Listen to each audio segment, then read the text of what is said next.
Assalamualaikum warahmatullahi wabarakatuh. Perkenalkan, nama saya Ika Utama Simamora. Saya adalah salah satu CGP Rekognisi yang hari ini berbagi tentang budaya positif.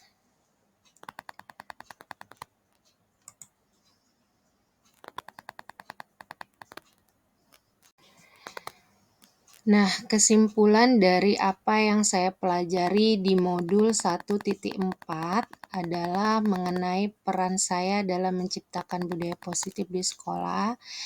Di sini, untuk menerapkan disiplin positif hendaknya berasal dari instruksi siswa dengan mengetahui nilai-nilai kebajikan yang akan ia dapatkan dan mengetahui alasan baik dari apa yang telah dilakukan siswa.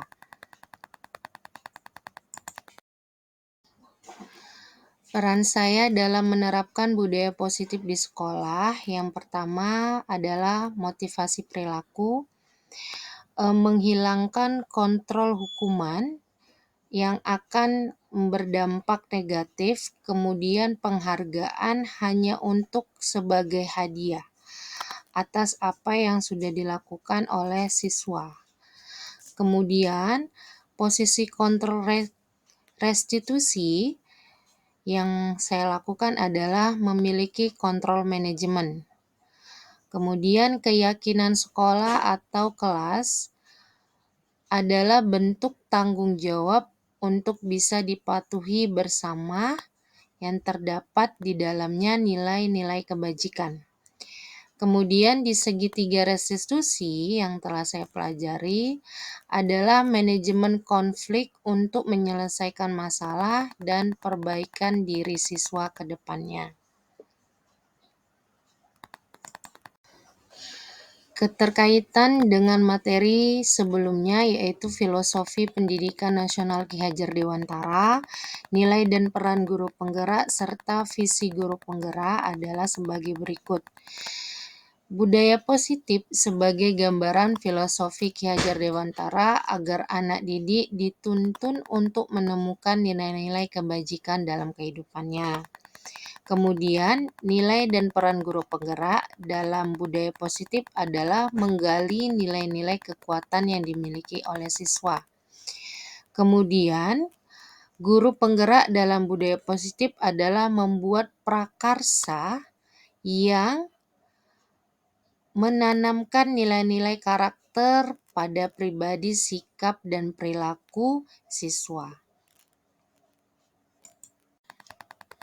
Pemahaman saya tentang konsep-konsep inti yang telah saya pelajari di modul ini yaitu disiplin positif akan bisa dilakukan dengan baik oleh siswa jika apa yang akan dilakukannya merupakan dorongan dari dalam dirinya, sehingga yang sudah paham akan alasan mengapa ia melakukannya dan menyadari akan nilai-nilai yang diperoleh.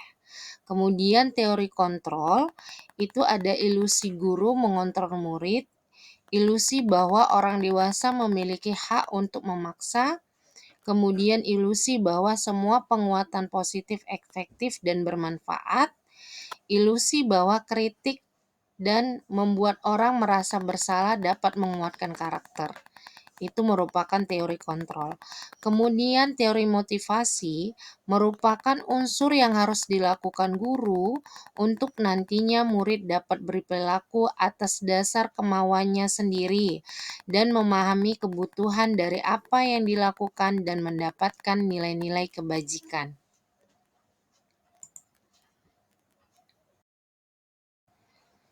Identitas gagal atau hukuman. Sesuatu yang menyakitkan yang terjadi, kemudian tidak ada kenyamanan untuk murid dan anak itu untuk jangka panjang, perilaku pasif, agresif meningkat, kemudian murid anak akan tersakiti. Identitas sukses atau konsekuensi. Sesuatu itu harus terjadi, tidak nyaman untuk murid, anak untuk jangka waktu panjang atau pendek, korban bisa diabaikan, murid atau anak dibuat tidak nyaman, penguatan hanya bertahan dalam jangka waktu pendek. Kemudian restitusi, ini ada beberapa hal yang tercakup di dalamnya. Restitusi merupakan pilihan menguatkan untuk murid atau anak dalam jangka waktu panjang. Korban merupakan atau mendapatkan ganti, murid atau anak mendapatkan penguatan.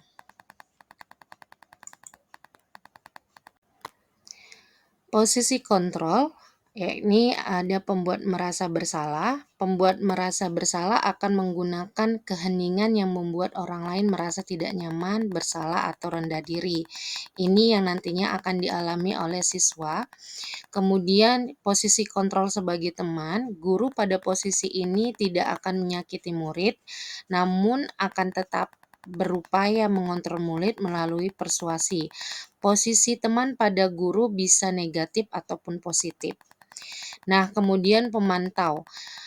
Guru bertanggung jawab atas perilaku orang yang kita awasi atau murid kita. Posisi pemantau berdasarkan pada peraturan-peraturan dan konsekuensi. Nah, di sini ada stimulus respon dan teori kontrol. Stimulus respon adalah realitas kebutuhan kita sama. Kalau di teori kontrol, realitas kebutuhan kita berbeda. Kemudian semua orang memiliki hal yang sama. Stimulus respon. Kemudian teori kontrol, setiap orang memiliki gambaran yang berbeda. Ini merupakan cara pandang melalui stimulus respon dan teori kontrol.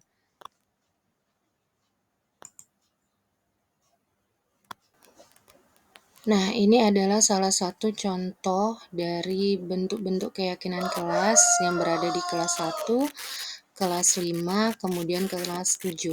Di kelas 1 terdiri dari 5, yakni pertama, setiap anggota kelas perlu belajar, setiap anggota kelas perlu senang, setiap anggota kelas perlu melakukan tugas, setiap anggota kelas perlu saling menghargai, setiap anggota kelas perlu merasa aman.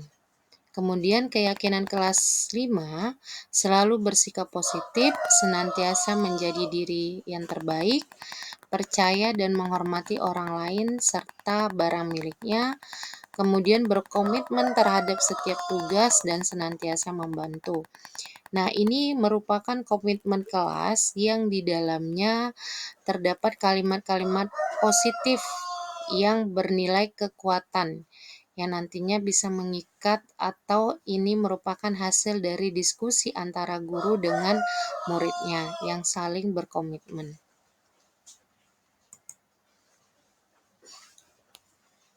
Nah, ini adalah bentuk posisi kontrol pada guru, ada penghukum. Seorang penghukum biasanya menggunakan hukuman fisik maupun verbal. Orang yang menjalankan posisi penghukum senantiasa mengatakan bahwa sekolah memerlukan sistem atau alat yang dapat lebih menekankan murid-murid lebih dalam lagi. Guru yang menerapkan posisi penghukum akan berkata, "Patuhi aturan saya," atau "Awas, kamu selalu saja salah. Selalu, pasti selalu, yang terakhir selalu." Dan di sini penghukum biasanya bernada suara tinggi, bahasa tubuhnya, matanya melotot dan jari menunjuk-nunjuk menghardik. Kemudian hasilnya, kemungkinan murid marah dan mendendam atau bersifat agresif. Bisa jadi sesudah kembali duduk, murid tersebut akan mencoret-coret bukunya atau meja tulisannya. Lebih buruk lagi, sepulang sekolah murid melihat motor atau mobil bapak ibu gurunya dan akan menggores kendaraan tersebut. Posisi kontrol sebagai manajer. Posisi terakhir manajer ini adalah posisi di mana guru berbuat sesuatu bersama dengan murid, mempersilahkan muridnya mempertanggungjawabkan perilakunya, mendukung murid agar dapat menemukan solusi atas permasalahannya sendiri. Seorang manajer telah memiliki keterampilan di posisi teman maupun pemantau, dan dengan demikian bisa jadi waktu-waktu tertentu kembali kepada kedua posisi tersebut bisa diperlukan. Namun bila kita menginginkan murid-murid kita menjadi manusia merdeka, mandiri, dan bertanggung jawab, maka kita perlu mengacu kepada restitusi yang dapat menjadikan murid kita seorang manajer bagi dirinya sendiri.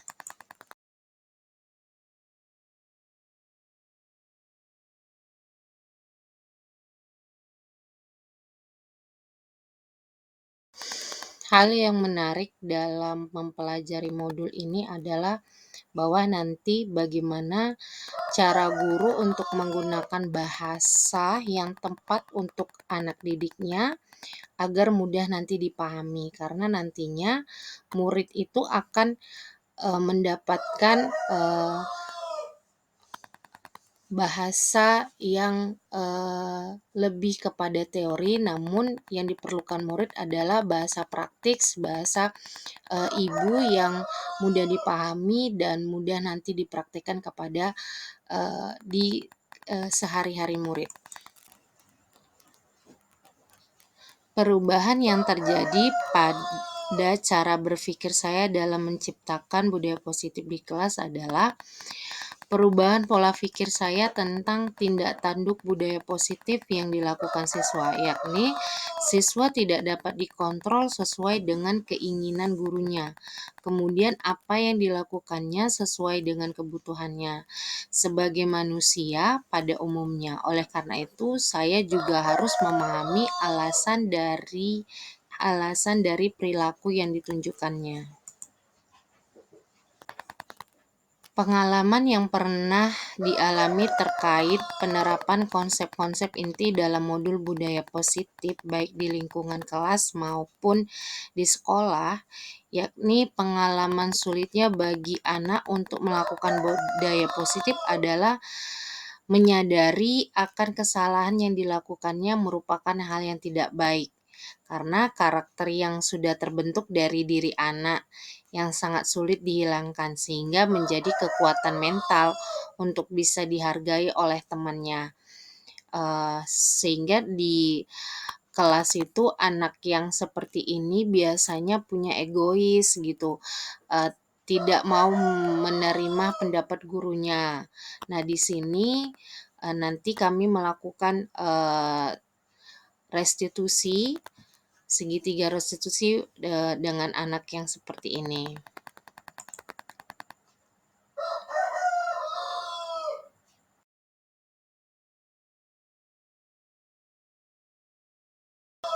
Perasaan saya ketika mengalami hal-hal tersebut, yakni pertama, ada rasa di hati untuk mempelajari kepribadian siswa saya tadi yang lebih dekat lagi. Kemudian yang kedua, ada rasa ketertarikan mempelajari karakternya untuk mempermudah, memberikan contoh dan motivasi positif agar timbul rasa keinginan dan kesadaran untuk melakukan budaya positif. Kemudian, rasa kekhawatiran akan kedepannya tentang karakter negatif yang sudah tertanam, namun belum menyadari bahwa karakter tersebut merugikan diri siswa dan orang lain. Hal-hal yang sudah baik dan perlu diperbaiki yaitu sebagai berikut. Sudah mampu memiliki manajemen kontrol yang baik dengan mengubah mindset saya tentang motivasi budaya positif dapat terlaksana dan tidak terlaksana, melakukan kegiatan segitiga restitusi untuk mencari solusi dari masalah yang dibuat siswa. Kemudian hal yang perlu diperbaiki adalah kemampuan komunikasi pada peserta didik agar dapat dipahami dan diterima untuk dilaksanakan budaya positif berdasarkan nilai-nilai yang sudah disepakati. Posisi kontrol sebelum belajar di modul ini adalah sebagai pemantau, di mana saya mengawasi perilaku dan karakter negatif siswa dengan mengaitkan antara perilaku tidak baik siswa dengan peraturan. Kemudian perasaan saya di sini dapat mengendalikan perilaku siswa. Namun perilaku tersebut akan terulang lagi dan hanya dapat bertahan sebentar karena itu posisi kontrol ini tidak efektif. Kemudian setelah mempelajari modul ini, saya memakai posisi manajemen kontrol, di mana saya berbuat sesuatu bersama dengan murid saya, mempersilahkan murid mempertanggungjawabkan perilakunya, mendukung murid agar dapat menemukan solusi atas permasalahannya sendiri, memiliki dan melakukan keterampilan di posisi teman maupun pemantau, dan dengan demikian bisa jadi waktu-waktu tertentu kembali kepada kedua posisi tersebut bila diperlukan. Perasaan saya sekarang setelah menerapkan kontrol manajemen, yakni menjadi sosok seorang guru yang lebih dekat dengan siswa dan senang untuk memulai pelajaran dengan komitmen kelas yang jelas yang sudah disepakati bersama, sehingga siswa dapat mengontrol dirinya untuk menyadari hal yang tidak bermanfaat, yang sangat merugikan bagi dirinya dan orang lain, dan murid melakukan budaya positif dengan penuh kesadaran. Kemudian perbedaannya setelah melakukan kegiatan dan belajar di modul ini, murid itu sudah melakukan budaya positif dengan teratur dan penuh kesadaran. Hal ini terbukti dengan kurangnya pengaduan siswa atau guru lain tentang kenakalan atau peraturan sekolah yang dilanggar. Sebelum mempelajari modul ini, belum secara menyeluruh melakukan praktik segitiga restitusi, karena disebabkan saya dan siswa tidak sampai pada kesepakatan kelas yang dilakukan melalui diskusi, namun lebih kepada peraturan sekolah yang harus dipatuhi, sehingga murid terpaksa melakukannya. Kemudian pelanggaran juga sering terjadi, karena siswa belum memiliki kesadaran penuh untuk tahu bahwa yang dilakukannya adalah kesalahan, dan jika terjadi permasalahan dan pelanggaran dicari jalan solusi dengan menyuruh secara verbal untuk tidak mengulangi lagi. Ketika murid saya menghadapi masalah dan melakukan kesalahan, saya melakukan kegiatan restitusi dengan langkah-langkah sebagai berikut. Yang pertama, menstabilkan identitas atau stabilize the identity, di mana di sini saya mengubah pemikiran murid yang merasa bersalah menjadi pribadi orang yang sukses.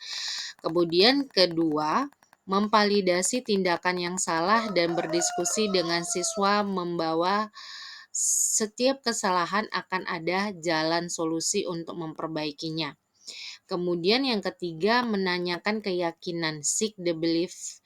Pada dasarnya, termotivasi secara internal. Ketika identitas sukses telah tercapai langkah ke-1 dan tingkah laku yang salah telah divalidasi di langkah kedua, maka anak akan siap untuk dihubungkan dengan nilai-nilai yang dia percaya dan berpindah menjadi orang yang dia inginkan.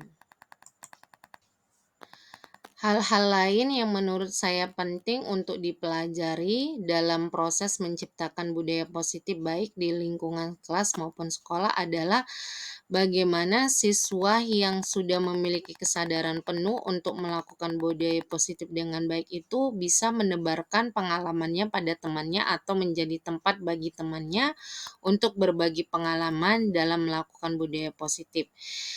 Sehingga anak akan belajar untuk sensitif akan masalah yang dialami oleh orang lain atau temannya, atau peduli dengan lingkungan di mana dia bertempat tinggal.